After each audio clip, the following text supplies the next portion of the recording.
And those are some of the headlines. This is Democracy Now!, democracynow.org, The War and Peace Report. I'm Amy Goodman. Today, the United States, Britain and Canada plan to announce a coordinated set of sanctions against Iran. ABC News and the Wall Street Journal report the sanctions will target Iran's oil and petrochemical industry. Last weekend, President Obama warned no options were being taken off the table. The sanctions have enormous bite and enormous scope, and we're building off the platform that has already been established. The question is, are there additional measures that we can take? And we're going to explore every avenue to see if we can solve this issue diplomatically. I have said repeatedly, and I will say today, we are not taking any options off the table. International pressure has been mounting on Iran since the UN International Atomic Energy Agency revealed in a report the, quote, possible military dimensions to its nuclear activities. The IAEA said credible evidence, quote, indicates Iran has carried out activities relevant to the development of a nuclear explosive device. The IAEA passed a resolution Friday expressing, quote, increasing concern about Iran's nuclear program following the report's findings. The Speaker of Iran's parliament said yesterday Iran would review its relations with the IAEA following the report. Ali Larijani indicated it may be difficult for Iran to continue to cooperate with a nuclear watchdog. If the agency acts within the framework of the Charter, we accept that we are a member of it and will carry out our responsibilities. But if the agency wants to deviate from its responsibilities, then it should not expect the others' cooperation. Iranian parliamentary speaker. Meanwhile, some Iranians have expressed the desire for increased cooperation with the IAEA. Considering the fact that the government has made plenty of clarifications, it would be better for it to expand its cooperation with the IAEA and let them see for themselves, close up, so there would be no pretext for the superpowers. Last week, the Pentagon confirmed it has received massive new bunker-busting bombs capable of destroying underground sites, including Iran's nuclear facilities. The 30,000-pound bombs are 6 times the size of the Air Force's current arsenal of bunker busters. The new sanctions against Iran also follow last month's allegations by the United States that Iranian officials were involved in a thwarted plot to kill the Saudi ambassador to Washington. The U.S. is expected to announce today that Iran's financial sector is of primary money laundering concern. This phrase activates a section of the USA Patriot Act that warns European, Asian, and Latin American companies they could be prevented from doing business with the United States if they continue to work with Iran. Well, to talk more about the sanctions and the implications of the IAEA report, we go to Washington, D.C. to speak with Pulitzer Prize-winning investigative journalist Seymour Hersh. He's been reporting on Iran and the bomb for the past decade. His latest piece is titled Iran and the IAEA. It's in the New Yorker. Welcome to Democracy Now!, Cy. Talk about what you feel should be understood about what's happening in Iran right now in regards to its nuclear power sector. Well, you mentioned going in, by the way, the piece was in the blog. It wasn't in a magazine. It was on the webpage. But you mentioned Iraq. This is almost the same sort of, I don't know if you want to call it a psychosis, but it's some sort of a fantasy land being built up here, as it was with Iraq. The same sort of no lessons learned, obviously.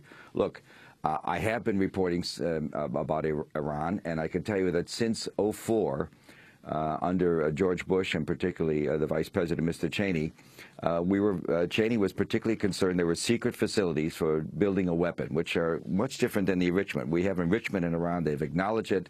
They have inspectors there. There are cameras there, et cetera. This is all. Iran's a signatory to the Non-Proliferation Treaty. Nobody's accusing them of any cheating. In fact, the latest report that everybody's so agog about also says that, once again, we find no evidence that Iran has diverted any uranium that it's enriching. And it's also enriching essentially to very low levels for peaceful purposes. So they say, 3.8%. And so there is a small percentage being enriched to 20% for medical use, but that's quite small, also under cameras, under inspection. What you have is, in those days, in '04, '05, '06, or '07, even until the end of their term in office, Cheney kept on having the Joint Special Operations Force Command, JSOC. They would send teams inside Iran. They would work with various dissident groups, the Azeris, the Kurds, even Jandela, which is a very fanatic Sunni opposition group. And they would do everything they could to try and find evidence of an undeclared underground facility. We monitored everything. We have incredible surveillance. In those days, what we did then, we can even do better now. And some of the stuff's very technical, very classified, but I can tell you there's not much you can do in Iran right now without us finding out something about it. They found nothing, no evidence of any weaponization. In other words, no evidence of a facility to build the bomb. They have facilities to enrich, but not separate facilities for building a bomb. This is simply a fact. We haven't found it if it does exist. It's still a fantasy. We still want to think, many people do think it does. The big change was in the last few weeks, the IAEA came out with a new report, and it's not a scientific report, it's a political document. It takes a lot of the old allegations that have been made over the years that were looked at by the IAEA under the regime or the directorship of Mohammed al-Baradi, who ran the IAEA for 12 years, the Egyptian. He won a Nobel Peace Prize for his work. Somebody who was very skeptical of Iran in the beginning and became less so as Iran was more and more open. But the new director of the IAEA, a Japanese official named Amano, an old sort of from the center-right party in Japan. I'm sure he's an honorable guy, he believes what he believes, but we happen to have a series of WikiLeaks documents from the American embassy in Vienna, one of the embassies in Vienna, reporting on how great it was to get Amano there. This is last year. These documents were released by the Julian Assange's group. And are quite important because what the documents say is that Amano has pledged his fealty to America. I understand he was elected he's a marginal candidate. We supported him very much. 6 ballots. He was considered weak by everybody, but we pushed to get him in. We did get him in. He responded by thanking us and saying he shares our views. He shares our views on Iran. He's going to he's basically, it was just an expression of love. He's going to do what we wanted. This new report has nothing new in it. This isn't me talking. This is, in the piece I did for the New Yorker blog, it's different for the blog because it has more reporting in it. I talked to former inspectors. There are different voices than you read in the New York Times and the Washington Post. There are other people that don't get reported who are much more skeptical of this report, and you just don't see it in the coverage. So what we're getting is a very small slice in the newspaper, mainstream press here, of analysis of this report. There's a completely different analysis, which is very little new. And the way it works, Amy, is over the years, a report will show up in a London newspaper that'll turn out to be spurious, it'll turn out to be propaganda, whether started by us or a European intelligence agency. It's not clear. This all happened, if you remember the Ahmed Shalabi stuff during the build-up to the war in Iran, all about, you know, the great arsenals that existed inside Iran. The same sort of propaganda is being used now, pardon me, I have a slight cold, that shows up over the years, over the last decade in various newspapers. The IAEA would look at it, rule it not to be a fabrication, or certainly not to be supportable by anything they know. All of these old reports, with the exception of, I think, in the new study that was put out by the IAEA, there were maybe 30 or 40 old items with only 3 things past 2008, all of which are many people inside the IAEA believe to be spurious, not very reliable fabrications. So there you are. So, Seymour Hersh, you're saying that it's not new information, it's a new head of the IAEA that's making the difference here. Can you talk more about U.S. infiltration of Iran, JSOC in Iran, surveillance as well in Iran? Sure. I mean, the kind of stuff they did. I could tell you stuff that that was secret 8, 9 years ago. We would, for example, we developed, if there was an underground facility we thought was where we saw some digging, let's say in a mountain area, we would line the road when there were trucks going up and down the road. We would line the road with what seemed to be pebbles. In fact, they were sensors that could measure the weight of trucks going in and out. If a truck would go in light and come out with heavy, we could assume it was coming out with dirt. They were doing digging. We did that kind of monitoring. We also put all sorts of passive counters, measures of radioactivity, uranium, even plutonium. Most of the stuff that's being done there is enriched uranium. They're not making plutonium. But you can track it. At certain points, you have to move it. Once you take it out and start moving it around, you can track it. You can find the Geiger counters, if you will, to use that old-fashioned term. You can measure radioactivity and see increases. We would go into a building, our troops, sometimes even with Americans, go into a building in Tehran where we thought there was something fishy going on, start a disturbance down the street, take out a few bricks, slam in another section of brick with a Geiger counter, if you will, or a measuring device to see if in that building they were doing some enrichment we didn't know about. And we also have incredible competence at looking for air holes from the air, from satellites. If you're building an underground facility, you have to vent it. You have to get air into it. You have to find a way to remove bad air and put in fresh air. And so we have guys that are experts, tremendous people in the community. Some of them retired and set up a private company to do this. They would monitor all of the aerial surveillance to look for air holes so we could find a pattern, try to find a pattern of an underground facility. Nada. We came up with nothing.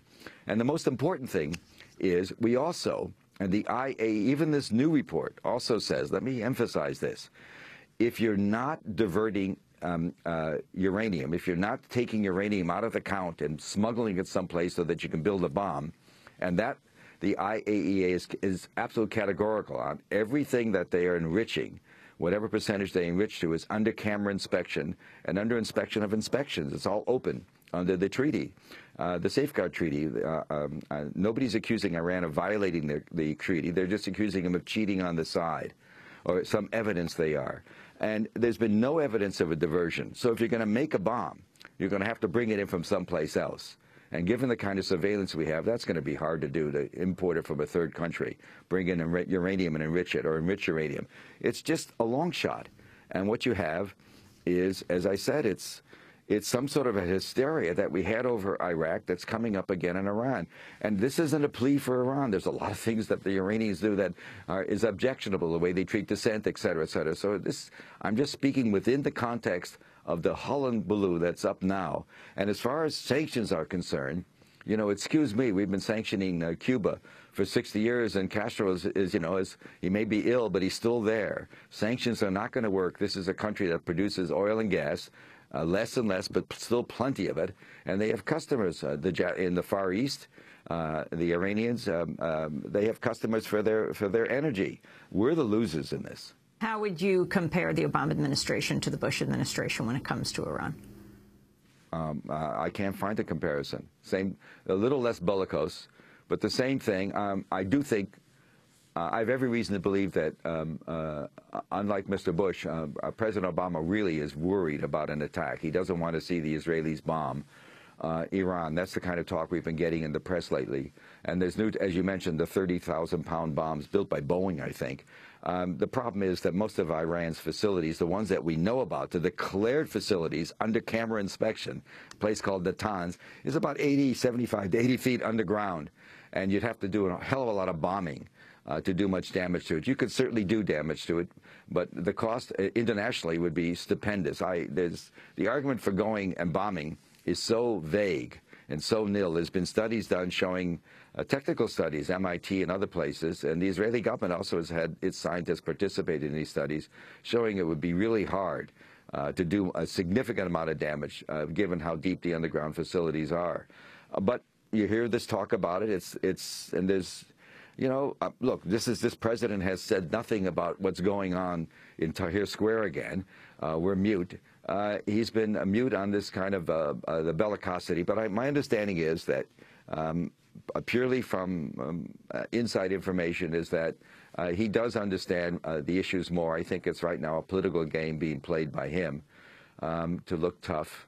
You know, everybody's chasing, you know, the independent vote. I don't know why. What's so important to go after people. I can't decide whether they're Democrats or Republicans, but that seems to be the name of the game. Well, let's turn to the response in Israel to the IAEA report. Yesterday, Israeli Defense Minister Ehud Barak said in an interview with CNN the time has come to deal with Iran. When asked specifically whether Israel would attack Iran, this is how he responded.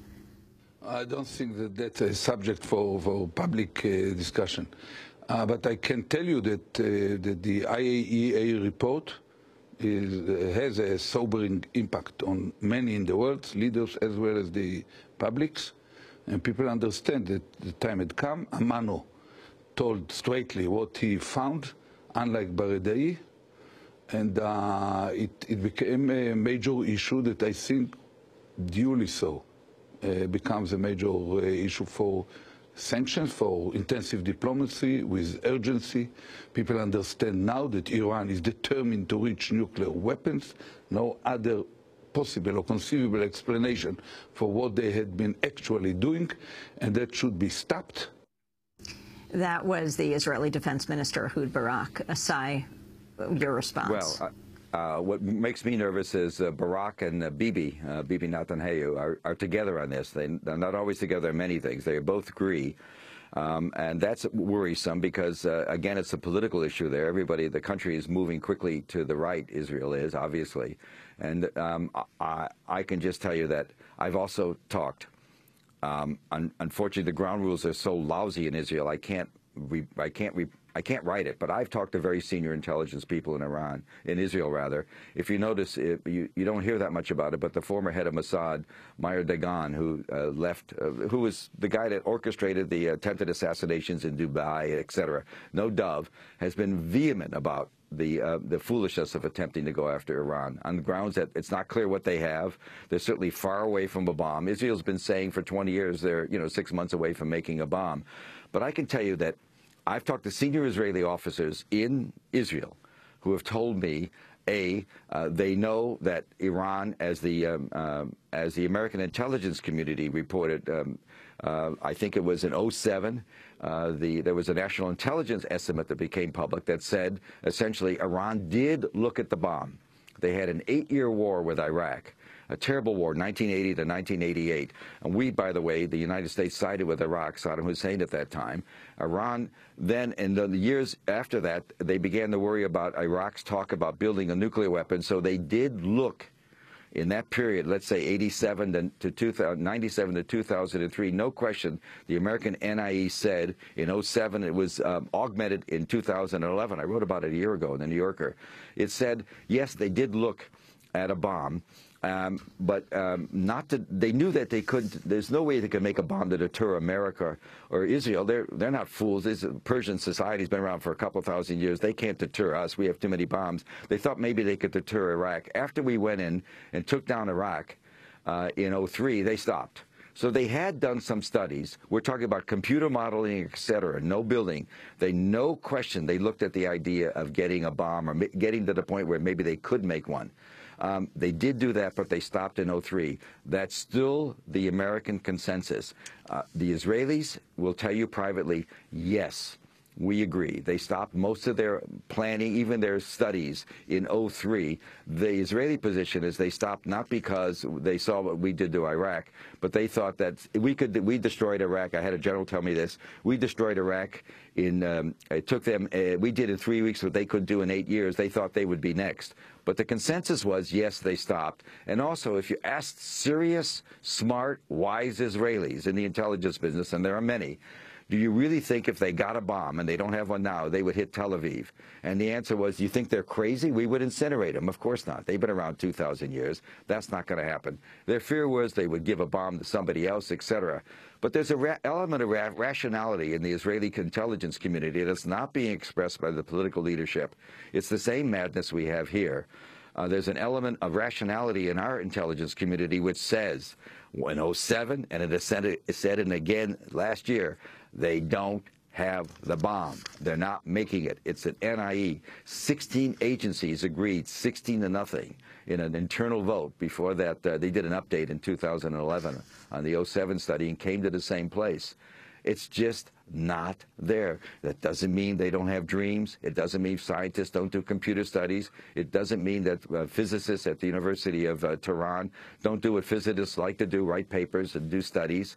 But there's just no evidence of any systematic effort to go from enriching uranium to making a bomb. It's a huge, difficult process. You have to take a very hot gas and convert it into a metal and then convert it into a core. And you have to do that by remote control because you can't get near that stuff. It'll kill you. So radioactive.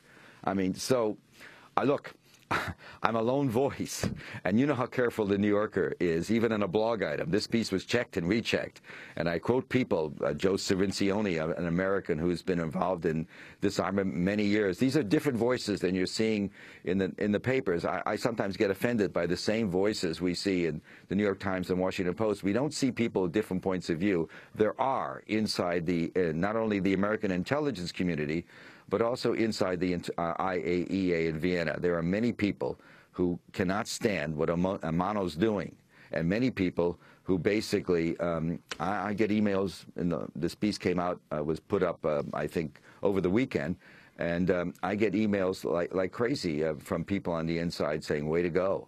I'm talking about inside the IAEA. It's an organization that doesn't deal with the press, but internally, they're very bothered by the direction Amano is taking them. It's not a scientific study, Amy. It's a political document, and it's a political document in which he's playing our game. And it's the same game the Israelis are picking up on and those who don't like Iran.